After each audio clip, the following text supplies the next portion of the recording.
And one of the most frequent questions we field about using cellular data as a mobile internet solution is it better to use personal mobile hotspot off of your smartphone or a mobile hotspot device?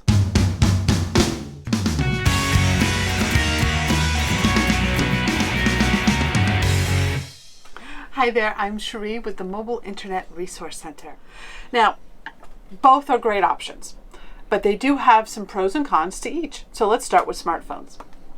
Now, smartphones have a personal mobile hotspot feature on them. Basically, you just go into your settings and turn it on or off, set your own password that you want to use, and then your smartphone creates a Wi-Fi network that you can then connect computers, tablets, e-readers, and other devices to, and use your mobile hotspot allowance with your cellular data plan.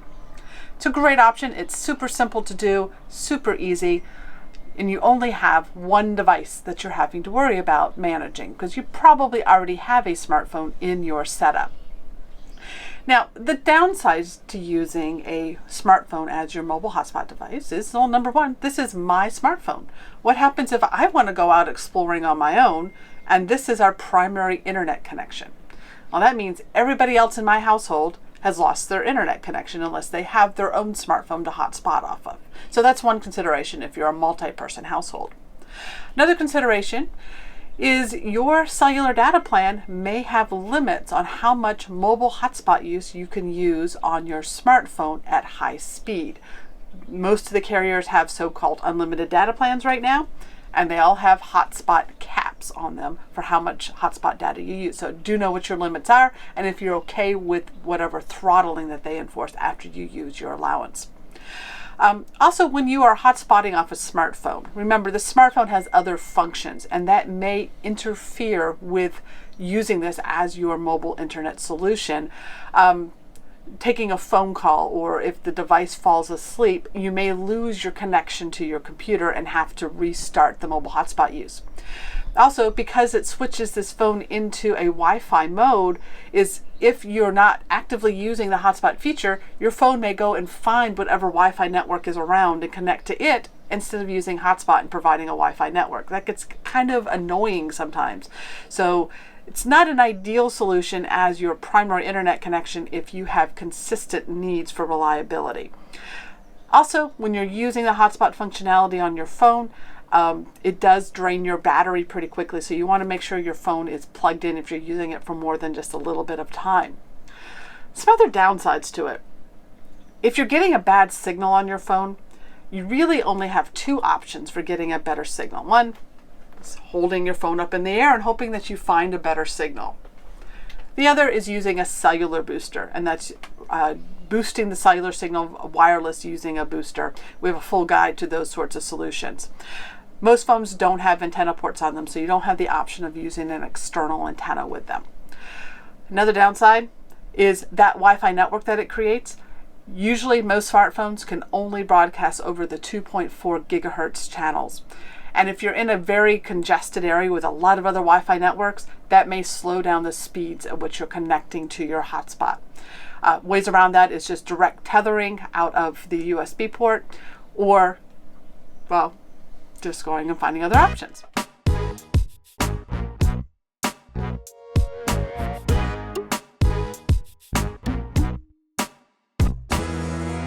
All right, let's switch to mobile hotspot devices. That would include, like right now, Verizon 7730 or AT&T's Netgear Nighthawk. These are commonly also referred to as Jetpacks or MiFis. Those are just branding terms for mobile hotspots. So the companies that create these are using terms like MiFi and Jetpack, just like Kleenex and Puffs is the same thing as tissue, facial tissue. So what a hotspot device does, it has one singular purpose usually, and that is to create a Wi-Fi hotspot out of your cellular data plan. It doesn't function as a phone, it doesn't run apps, it is just there to be a dedicated data source for your devices to connect to. That means it's something that you can just place in a cabinet or on a counter and just have it be an always on connection, or turn it off when you don't want to be using it. Some of the features that we like about using a hotspot device is a lot of them have antenna ports on them. so that you can actually hook up an external antenna to them to get a better signal. And since LTE is dependent on a technology called MIMO, multiple in, multiple out, that can oftentimes outperform a cellular booster. We have a full guide to enhancing your cellular signal and data performance that goes into more details on that.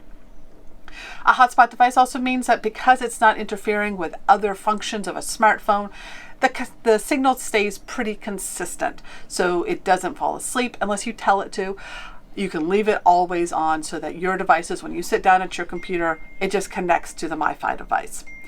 Also, MiFi devices models out there can utilize the 5 gigahertz channel for Wi-Fi as well as 2.4, which might be able to get you a faster connection to your hotspot device because you're not dealing with that network interference. But you also do need to shop your data plans carefully. When activated directly with your carrier, they may have limited options on tiered data with these plans and not enabling unlimited data at this point because most of the carriers are not ready to be a home internet replacement for most of us. But you can also shop some third-party unlimited options through resellers where you can get an unlimited data plan that you can activate on these hotspot devices. So those are some of the pros and cons.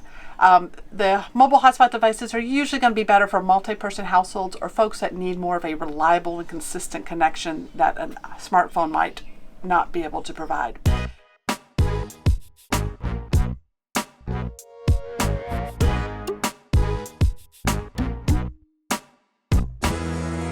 There are other options for using a cellular data connection, such as higher-end embedded mobile routers that are kind of like hotspots on steroids. They might provide Ethernet ports as well as other functionality, and we have a full guide to those as well. Hopefully that gives you a little bit of information between the pros and cons of using a smartphone versus a mobile hotspot device.